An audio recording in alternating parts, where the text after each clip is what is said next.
నేను విశ్వక్సేన్ గారు వాళ్ళ నాన్నగారికి చెప్పామన్నమాట. రామ్ చరణ్ గారి ఎంగేజ్మెంట్ అప్పుడు అది బాగా వైరల్ కూడా అయింది. అది అప్పుడు హీరో గారు వస్తున్నప్పుడు ఒక మాట చెప్పాము, ఇతను పెద్ద స్టార్ అవుతారండి ఫ్యూచర్లో అని చెప్పి. అలాగే అయ్యాడు ఆయన. ఈ సినిమాలో వస్తున్నారు అనుకుంటా, వచ్చాక మాట్లాడితే బాగున్నాను. చిరంజీవి గారు ఇంకా రావడానికి కొంచెం టైం పడుతుంది. పృథ్వీ గారు మీరు కంటిన్యూ చేసేయచ్చు ప్లీజ్. ఈ మా సినిమా డైరెక్టర్ గారు రామ్ నారాయణ గారికి నిజంగా ఆయనకి కృతజ్ఞతలు తెలియజేయాలి. నేను పిలిపించి క్యారెక్టర్ అండి మన అభిమన్యు సింగ్ గారు ఆపోజిట్గా మేకల సత్య అనే ఒక క్యారెక్టర్ అది.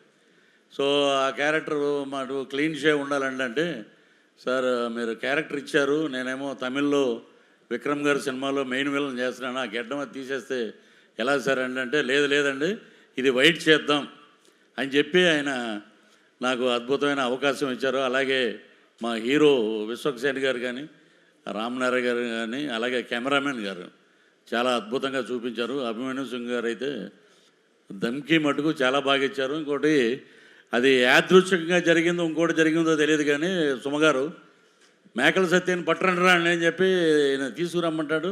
తీసుకెళ్ళి ఒక మేకలు ఉంటాయి గ్యాప్లో, షార్ట్ గ్యాప్లో ఎన్ని ఉన్నాయరా అన్న, ఈ ఒక 70 అంట, ఈ ఒక 80 అంట, 150 ఉన్నాయి మేకలు. డైరెక్ట్గా ఏమండి 150 మేకలు ఉంటే లాస్ట్ సినిమా అయిపోయాక ఇంకో సీన్ ఉంది. నా బాంబర్దలు రాగానే నన్ను రిలీజ్ చేస్తారు. కరెక్ట్గా లెక్కేస్తే 11 ఉన్నాయండి. ఇది ఏమిటో నాకు అర్థం అవ్వాలి. అలాగా మాకు అన్నీ అలాగా సినిమాలో బ్రహ్మాండమైన ఇన్సిడెంట్లు పెట్టారు. అలాగే ఈ సినిమాలో అభిమన్యు సింగ్ గారు అయితే నేను సెట్లో ప్రతిరోజు చెప్పేవాడిని, మీరు అసలు ఎనర్జీ లెవెల్ అద్భుతంగా చేశారండి. ఆయనతో కలిసి పనిచేయడం నిజంగా ఒక అదృష్టం.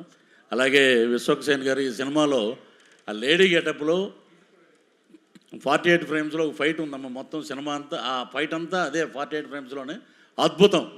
అది చూస్తే మటుకు ఫిదా మటుకు సినిమా మటుకు అద్భుతంగా పెద్ద హిట్ అవుతుంది.